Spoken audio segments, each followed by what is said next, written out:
네, 안녕하세요. 이제 두 번째 시간입니다. 제가 지난 시간에 그 수업 시간에 그 뭐 책들 소개도 하고 뭐 한국 교회사에 대해서 간략하게 참 전공이 아닌 사람이 이제 조금 설명을 드렸는데 여러분들한테 파일을 이제 보내드렸지만 그 교회사 연구 방법론이 있습니다. 그래서 좀 우리나라에서 활발하게 발표는 아직 된 것이 많지가 않더라고요. 몇 개 논문을 제가 찾아봤는데 그 한 네 가지 정도로 한국 교회사 방법론이 나와 있더라고요. 그래서 맨 처음에는 이제 선교적 관점에서 연구한 방법이죠. 그래서 한국 교회를 선교적 관점, 미국 선교사들이 한국 교회가 이렇게 부흥하고 성장했다. 또 장로교, 감리교 예를 들어서 이렇게 세워졌다. 그게 이제 소위 말해서 그 예일대학교에서 박사학위를 받은 백낙준 목사님의 그런 교회사 방법론이죠. 1세대 방법론이죠. 그 다음에 이제 그 민경재 박사님의 교회사 방법론은 이제 민족사관적인 그런 방법론입니다. 우리 민족 중심으로 관점 속에서 한국 교회사를 이제 보는 거죠. 한국의 그런 역사, 민족의 역사, 한민족의 역사 속에서 이제 한국 교회가 어떤 위치를 차지하고 있고 어떻게 문화적이고 사회적인, 교육적인 그런 발전을 또 이루었는가. 여기에 대해서 이제 그 이만열 교수님이라든지 이제 이런 이상규 교수님도 아마 마찬가지일 텐데 실증주의적인 방법이 있습니다. 그러니까 실증주의는 한국 역사를 다루는 일반 역사와 다루는 그런 이제 방식과 유사하게 이제 한국 교회사를 다루는 거죠. 그러니까 일반 역사학자적인 관점에서 객관적으로 한국 교회사를 이제 살펴보는 것이 이제 실증주의적인 방법입니다. 그래서 실증주의적인 방법은 한국의 역사라든지 문화 이런 걸 많이 보는 거죠. 그런데 이제 김영재 박사님이라고 있었습니다. 합동신학 총신 계시다가 합신해 오셨고 지금 미국에 가셨는데 김영재 박사님의 이제 그런 방법은 이제 그런 어떤 뭐 민중신학적인 방법, 뭐 실증주의, 민족사관, 선교적 방법 이런 것들을 이제 조금 이제 이렇게 다 포괄적으로 하지만 더 중요한 것이 바로 성경적이다. 그러니까 성경적인 또 그런 올바른 그런 신학적인 그런 관점을 가지고 한국의 역사, 문화, 사회 상황을 다 고려해서 우리 한국 교회사를 연구해야 된다라는 그런 어떻게 보면 상당히 성경에 기초해서 포괄적인 그런 역사 이해가 될 수가 있겠습니다. 자, 이렇게 한국 교회사 방법론을 이렇게 제가 말씀드렸습니다. 제가 요거 다 파일을 보내드렸으니까 여러분들이 한번 읽어보시면 더 정확하게 이해를 하실 수가 있을 것 같습니다. 자, 그러면 이제 이번 시간에는 이제 그 인물 연구에 대한 이제 실제적인 것들을 이제 설명을 하려고 하는데, 요거는 이제 지난 시간에 제가 이제 동영상 강의에 나왔던 겁니다. 그래서 그 한국 목회자 인물 연구 방법이 한국 신학자 연구 방법하고 유사하죠. 차이점은 신학이니까 좀 더 학문적인 거에 관점이 많겠고, 교육적인 거, 학술적인 거, 이런 것이 이제 이론적인 게 많이 있겠죠, 신학자들은.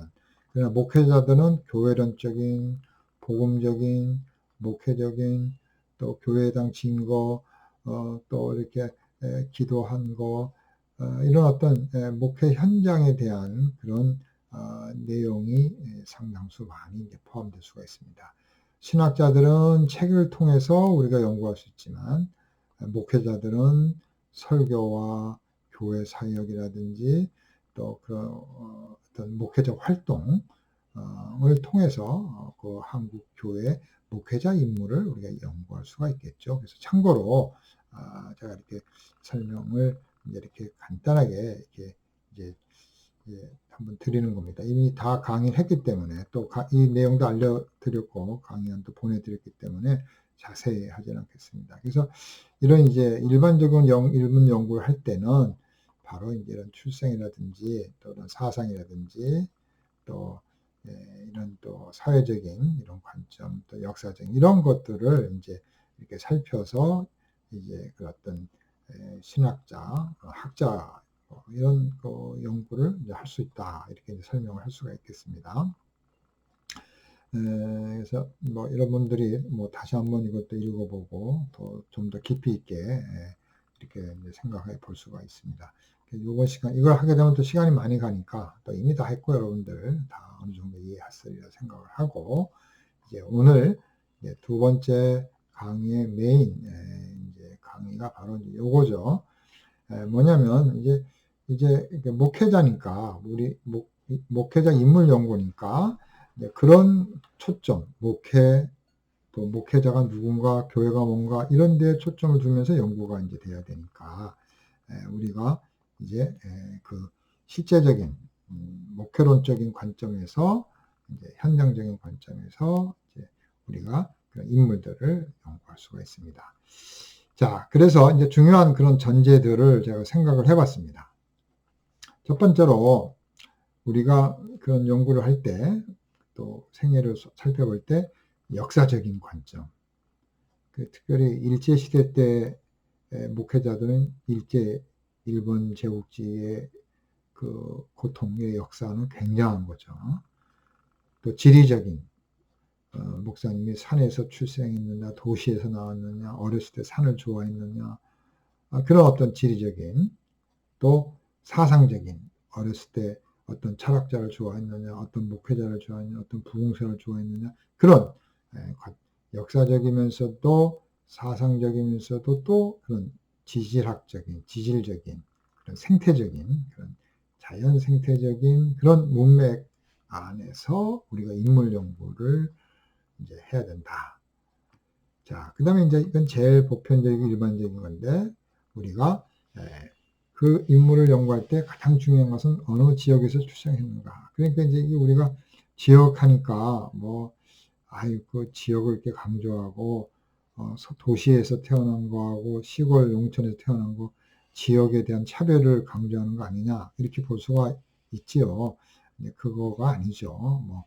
지역에 대한 그런 우선순위, 지역에 대한 그런 어떤 열등한 것, 그런 어떤 것이 아니라 그 지역의 특성을 잘 이해하는 거죠. 그 지역이 유교가 있다든지, 그 지역이 불교가 있다든지, 그 지역이 선비가 교육적이라든지, 그 지역은 운동선수가 많다든지, 그런 식으로 그 지역이 가톨릭이 먼저 왔다든지, 그런 지역에 대한 것들을 이제 이해하는 거죠. 그래서 이제 어느 시대에 출생했느냐, 일제 시대냐, 또 어느 지역에서 출생했느냐.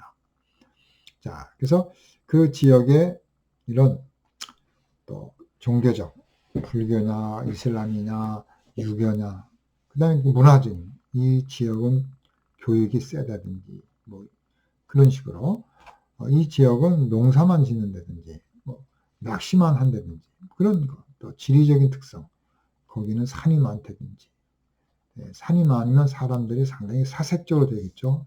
산에 조용히 들어가서 기도하는 사람도 많이 나올 수 있죠.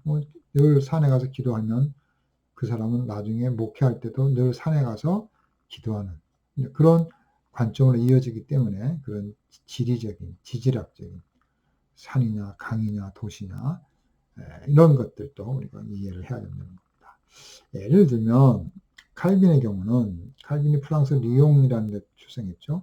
그 리옹이라는 도시가 상당히 이제 고풍적인 도시입니다. 그래서 마을을 보면은 우리가 과거 칼빈이 살았던 마을을 우리가 재현해서 볼 수는 없지만 추정해서 본다면 상당히 이제 그 도시가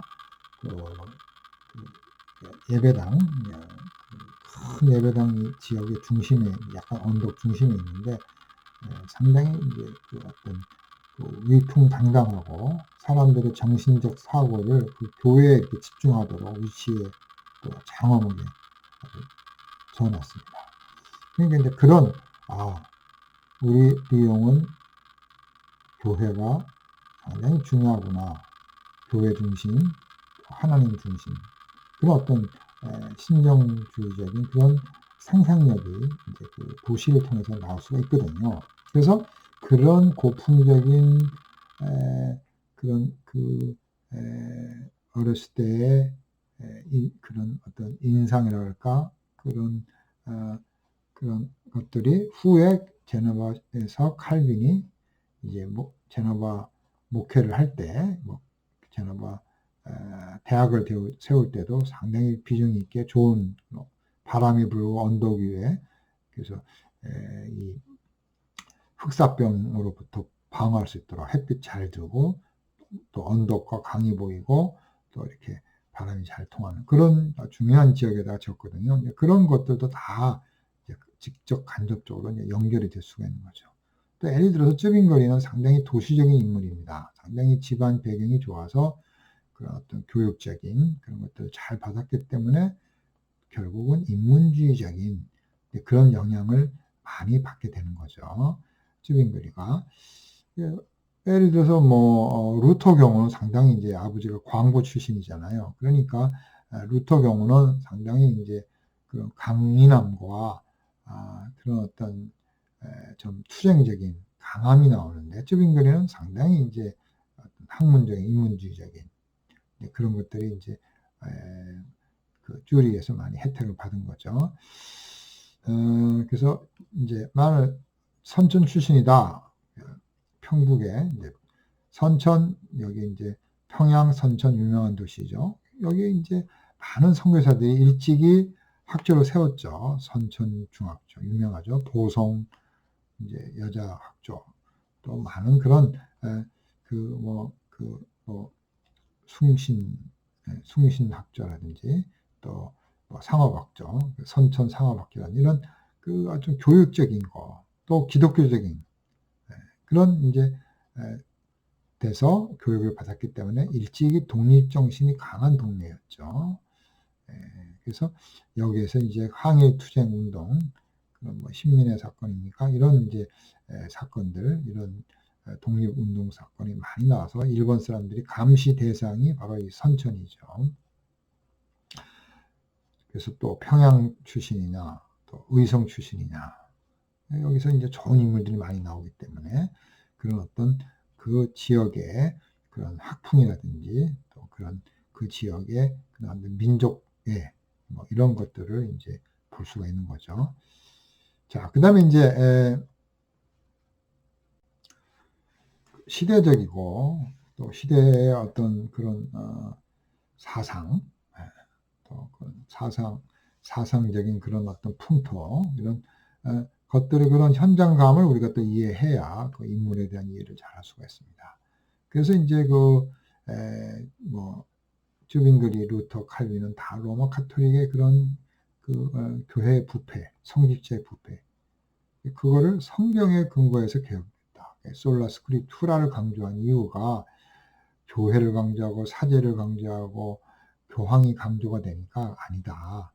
사람 인물이 어떤 기구 집단이 아니라 성경이 중요하다. 그래서 솔라 스크립투라를 가지고 신학적인 전개를 하는 거죠. 또 성경 해석에 있어서도 사제만 해석할 수 있고 성경은 교회에 의해서 해석이 돼야 되고 성경은 사제들에 의해서 해석이 돼야 된다. 이게 아니라는 거죠. 성경은 성경을 가지고 해석해야 된다. 그러니까 성경 중심적, 성경이 말하는 것에 따라서 성경을 해석하자는 거죠. 또 신학 방법도 마찬가지죠. 스콜라 철학이라든지 아리스토텔레스의 철학을 써서 하는 그런 스콜라 철학보다는 성경을 근거로 신학을 하자는 거죠. 성경에 나와 있는 방법, 예수님의 말씀, 선지자들의 그런 말씀, 그런 것들을 하나의 참 방법과 어떤 해석의 근거를 가지고 해석도 하고 신학도 하자는 거죠. 자, 그래서 종교개혁이라는 것은 우리가 그런 어떤 르네상스 운동, 인문주의 운동 그런 것들의 영향을 받았기 때문에 이런 사상, 그런 시대적인 사상도 이해를 반드시 해야 된다. 일본 시대 때 교육받은 분들은 또 일본에 대한 좋은 또 그런 교육의 좋은 것들을 받을 수 있지 않겠어요? 한국이 교육적으로 그때 없었기 때문에 일본식 교육을 다 받았기 때문에 그런 것들이 이제 영향을 받았겠죠. 뭐 일본식 교육이 다 좋은 건 아니지만 하여간 그런 영향에 대한 이해가 필요하다는 겁니다. 자, 그다음에 이제 어느 학교에서 공부했느냐 이게 중요하죠. 목회자들 경우도. 그래서 물론 우리 한국의 초기에 있어서는 상당히 이제 복음적이었죠. 그러나 이제 점점 1940년대, 1938년에 이제 우리가 평양신학교가 문 닫고 이제 그 이후에 생긴 평양신학교, 최필근 목사님이 세운 평양신학교는 상당히 이제 좀 어떻게 보면 좀 작용화된 그런 학교로 우리가 볼 수가 있죠. 그래서 뭐 숭실대학교, 또 평양신학교, 마포 3년이 숭실대학교, 그다음에 베어드가 만든 숭실대학교, 또 마포 3년이 만든 평양신학교, 또 이제 그 어펠란젤러가 세운 그런 또 배제학당, 또 감리교 신학교 이런 그 이제 것들에 대해서 우리가 이제 이해를 해야 거기서 어떤 신학을 영향을 받았는가. 그래서 우리 피어슨 출신들은 상당히 성경을 복음적으로 배웠기 때문에 후에 다 감리교 목사로 와서 다 훌륭한 목회자들이 많이 나오게 됩니다. 한국에서는 이제 또 프린스턴 신학교에서 공부했죠. 그래서 프린스턴 신학교 출신 구 프린스턴 영향을 받은 거죠. 그래서 박형용 박사가 이제 또 공부해서 또 평양신학교 강의했을 때 또 그런 구 프린스턴 영향이 박형용의 그런 복음주의, 보수주의, 정통주의 신학이 그 후에 나오는 이제 뭐 박윤선이라든지 또 많은 그런 학자들에게 목회자들에게 영향을 주는 거죠. 자, 그래서 이런 어느 학교 출신이냐, 그래서 이런 것들도 중요하다. 그 다음에 이제 영향을 어떤 누구에게 받았느냐, 그래서 영향을 어떤 개인에게 받았느냐, 이게 굉장히 중요한 거죠. 그래서 뭐 예를 들면은 루터라는 사람이 있죠. 마틴 루터는 그의 선생님이 스타우트 피치인데 굉장히 이제 성경에 대해서 성경의 권위, 성경의 해석을 강요하고 그런 어떤 참 복음주의적인 그런 경건한 신학을 하도록 영향을 많이 줬습니다. 특별히 그 성경관에 대해서 루터에게 큰 영향을 준 것이 스타우 피치입니다. 스타우 피치. 또 루터는 어거스틴에게 영향을 받았는데 특별히 로마서에서 어거스틴의 은총론을 통해서 이신칭의, 하나님의 의의 개념을, 하나님의 의는 우리가 실천하는 것이 아니라 하나님이 수동적으로 주는 것이다. 그게 바로 은혜다. 그리스도는 은혜다. 예수를 믿으면 구원을 받는데 바로 그 과정에 하나님이 은혜를 주셔서 우리가 믿을 수 있다. 이런 어거스틴의 은총론. 그런 뭐예요? 펠라기우스의 자력 구원론이 아니라 하나님의 은혜에 의한 구원. 이 어거스틴의 영향력이 루터에게 간 거죠. 또 루터는 에라스노부터 성경 해석을 배웠죠. 칼빈도 마찬가지죠. 칼빈의 경우는 이제 신학을 하다가 아버지가 법학을 하라고 그랬어요. 그래서 아버지가 다시 또 돌아가시니까 다시 신학을 마무리했는데 칼빈은 중간에 법학, 유명한 그런 법학자들, 뭐 알지키아라든지 뭐 많은 그런 법학자들로부터 법학을 또 배웠습니다. 그래서 칼빈의 그런 어떤 그 조직적이고 논리적이고 분석적이고 그런 어떤 날카로움이 그런 법학의 영향을 많이 받았다. 또 언어학자들에게 영향을 많이 받았습니다. 칼빈은 그런 발라라든지 베데라든지 그래서 이런 그 언어학적인 그런 학자들에 의해서도 칼빈이 그런 역사적인 문법적인 그런 연구를 하는데 도움을 많이 받게 되는 거죠. 예를 들어서 우리 피어슨 출신들은 성경을 많이 강조했죠. 학교에서 또 음악을 또 강조했습니다. 그래서 목사가 되니까 이제 음악을 잘 가르치고 또 음악을 또 만들 수 있는. 그래서 송창건 박사도 음악을 복음성을 잘 지었거든요. 이렇게 피어슨의 특성이 성경을 잘 배우고 음악회도 열고 그랬습니다. 그 음악 활동을 많이 해서 이제 이런 교회라든지 이런 데 가가지고 이제 음악 활동, 그래서 찬양 사역도 하고 그랬습니다. 피어슨 출신들이. 학생회들이 이제 그런 활동을 많이 한 거죠. 자, 그 다음에 이제, 시간이 좀 많이 갔는데요. 이제 어떤 사상이 영향을 받았는가. 그죠? 칼빈, 어거스틴, 이런 사람들은, 루터, 다 이런 사람들은 이제 어거스틴이라든지 이런 아주 귀한 학자들로부터 영향을 받는 거죠. 또 인문주의자적인 이런 영향도 받는 거죠. 그래서 성경을 이제 잘 해석할 수 있는 이제 그런 도움을 받게 되는 거죠. 또한 이제 이런 보수적인 선교사로부터는 보수적인 신학의 영향을 받는 거죠. 좀 더 캐나다와 같은 그런 진보주의 신학자들이 왔을 때는 좀 더 진보적인 신학의 영향을 또 받게 되는 겁니다. 그래서 우리는 어떤 사상을 가지고 있는 자로부터 이제 그런 사상을 이제 배우게 됩니다. 그래서 참 그런 사상적인 것도 중요하다. 그래서 그 인물을 연구할 때 그 사람이 어떤 학교에서 어떤 사상, 어떤 인물을 좋아했고 어떻게 어떤 사상에 크게 영향을 받았는가, 그런 어떤 뭐 자유적인 뭐 슐라이르 마을의 영향을 받았는지, 예를 들면 또 무슨 낭만주의 영향을 받았는지, 신정통주의 영향을 받았는지, 그래서 그런 사상적인 것이 그런 인물 연구에 있어서 중요하다. 그러나 이제 대부분 한국의 목회자들은 복음주의적인 영향을 많이 받은 거죠. 자, 그래서 오늘 여기까지만 하겠습니다.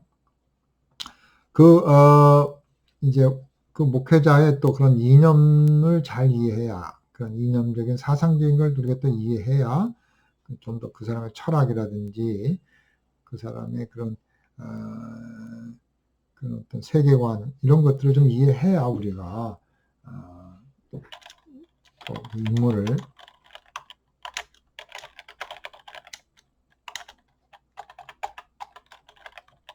뭐 목회 철학이라고 할까요? 그래서 예를 들어서 이제 일제 시대에는 이제 그 다 누구나 다 마찬가지죠.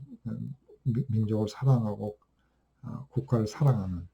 그래서 뭐 유재현, 송창근도 마찬가지죠. 다 독립운동하고 그 설교를 보면 설교 속에 나라를 사랑하고 항일 정신 이런 독립 정신이 나와 있거든요. 그럼 이제 그걸 가지고 꼬투리 잡아가지고 핍박을 하는 거잖아요. 자, 이렇게 그런 국가에 대한 사랑, 또 저항 정신, 또 교육 정신 이런 것들 이제 그 목회자로부터 우리가 이제 또 알아야 그 목회자를 잘 이해할 수 있다라는 것이죠. 그 목회자가 근본주의적이냐, 또 사회주의적이냐, 사회주의적인 막스주의적이냐, 또 인본주의적인 휴머니스트, 인간의 자유를 강조하는. 그래서 신으로부터 자유, 또 뭐 이성에서부터 자유, 뭐 또 젠더, 그런 어떤 트랜스젠더, 성을 바꾼다든지, 그 다음에 성의 사용을 자유롭게 한다든지, 이런 것들, 아주 극단적인 왜곡된 인본주의죠. 하나님의 형상으로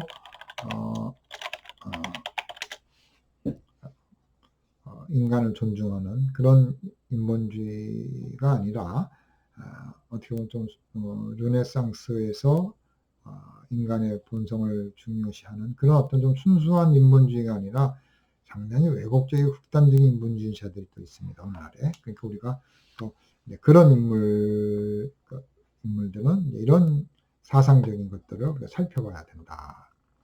자, 이렇게 우리가 이제 목회적인, 이제 실제적인 그런 인물, 그러니까 목회자의 인물을 우리가 연구할 때,